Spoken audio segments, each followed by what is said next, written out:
I'm noticing that Nairobi County people are very confused. Mara you hear Babu Owino is to be the governor. Mara you hear George Aladwa. Mara Dennis Waweru. Obviously, Nairobi is going to be a one-term governor for a very long time. You know, when we start something twice or thrice and it goes that way, you may end up as being a habit. For example, some people are saying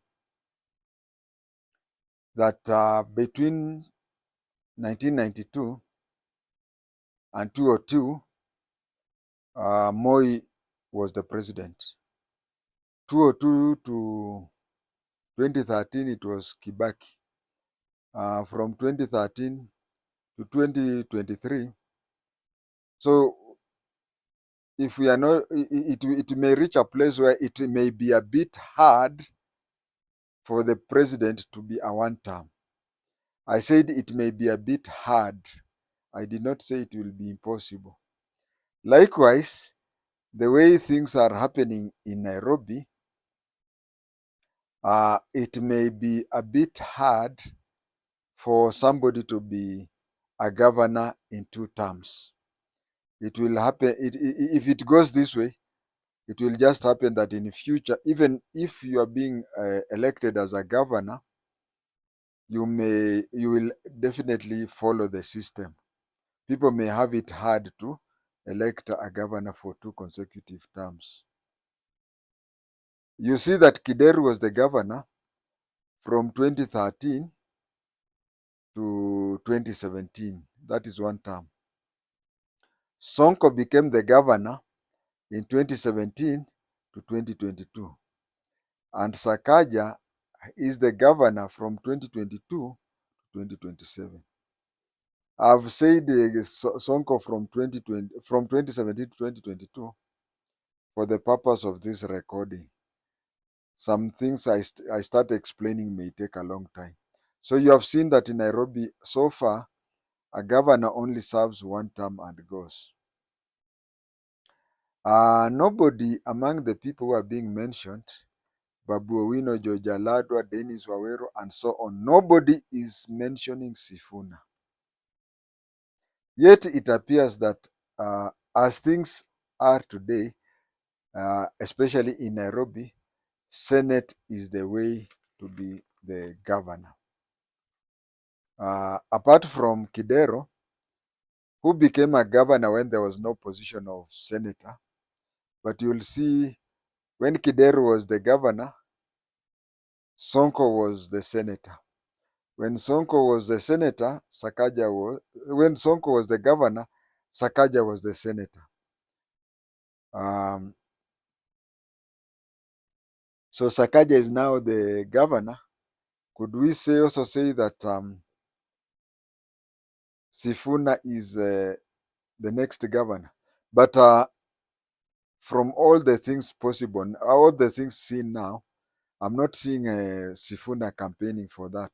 Remember, there was a heated debate in the past. There was a heated debate between Sonko and Kidero. When Kidero was telling Sonko that I know you want to you want to take my position, and Sonko told Kidero, have I announced that I want to take it? And then the time when Sonko was governor and Sakaja was the senator, there's a time when they were asking questions about Nairobi County government, and Sonko said, Sonko told Sakaja, I know you are looking for an opportunity to be the governor.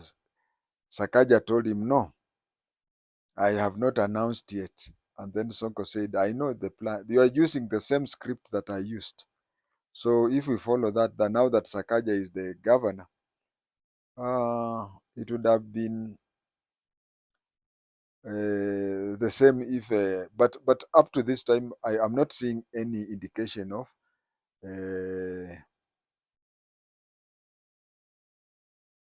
Sifuna wanting to be the governor. I've not seen it so far. Maybe it is there, but I've not seen it. This was brought about by the fact that we have for the optics, and we without looking for doers. I mean, we have been having a situation where we are selecting people because of the way they show themselves. Apart from Kidero, you can see that we have been having governors who, before they became the governor, they are used to showmanship, if for the lack of a better word. Look at Sonko. Sonko, before he became the governor, showmanship, and there was no indication. Although Uhuru knew that, and he placed, and they even agreed verbally that Sonko would be the ceremonial governor, but Mr. Disappearance would be deputy governor, but running the show. So they knew that Sonko could bring in votes, but Sonko could not run the city hall. The same applies when Sonko and others were there. Sakaja used a lot of that, but I'm not seeing that in Sifuna. Yeah, I just want to tell you that in 2013, I voted for Waititu to be the governor of Nairobi. I remember the chairman of the one of the courts in Madaraka Estate castigating me, saying, "How can you vote for Sonko? How can you vote for not Sonko? How can you vote for Waititu?" And then there is, of course, Kidero, who was very much known. But I have to tell you here, and I've always told people that in 2013, I voted for Waititu because, well, it was wrong, but I did it. You see, we are not justifying anything here, but we are telling the truth. The truth is that I voted for him because of Mucho Primary School, Mbagathi Road Primary School. I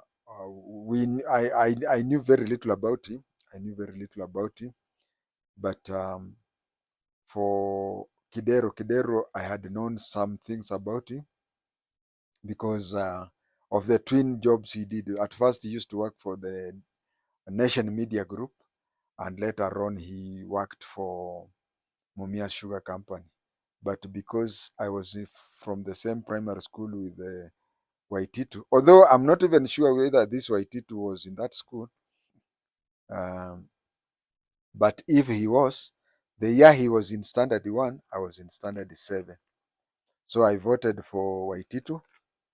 But if the truth has to be spoken, Kidero is the best governor Nairobi has ever had. And yes, Kidero most probably is the best governor any of the counties in Kenya has ever had.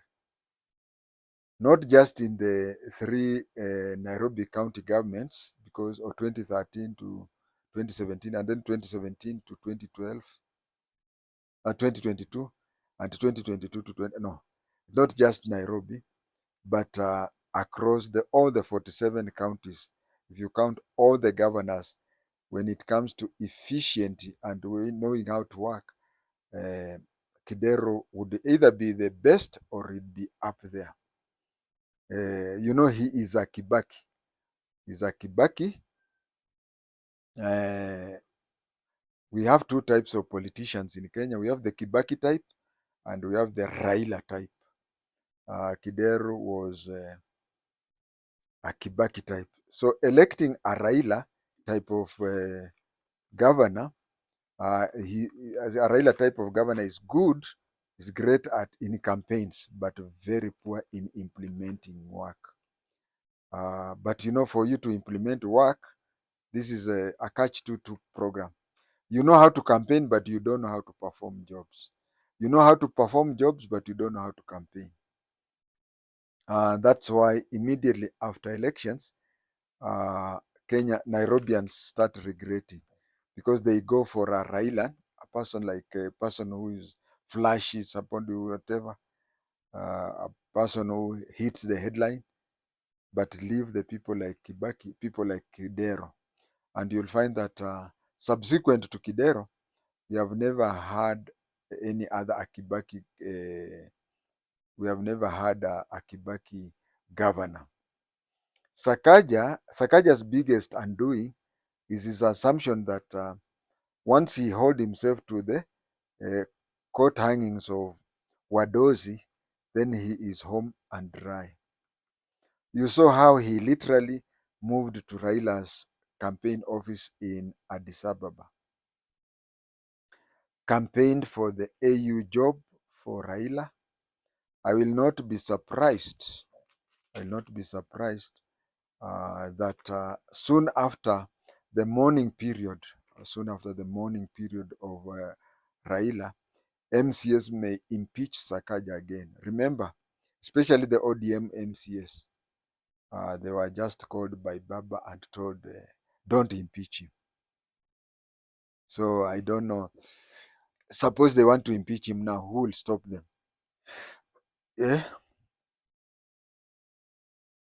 I'm asking the people of Nairobi to come out. This thing of one term is making competent people like Tim Wanyonyi or Huawei Tangula flee to their home counties. Do something about it. It is always good to have a long-term leader who can, implementing things in 5 years and implementing things in 10 years. If you are an implementer, you can do really a lot. But if we have to go to a stage where we make people now believe that they are there for one term only, it will just mean that he will relax. But you see, in 2 terms, a lot of time is spent in projects. Like the first term, a lot of projects are being implemented so as to please the electorate to vote for them again.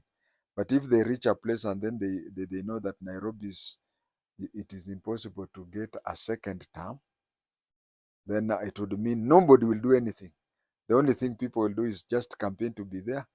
And when you enter there the first day, you just know that you will not be elected and you'll do nothing. So it is good to encourage the Nairobi people to start thinking about having governors who are there for 2 terms. Please think about it. You are the capital of Kenya.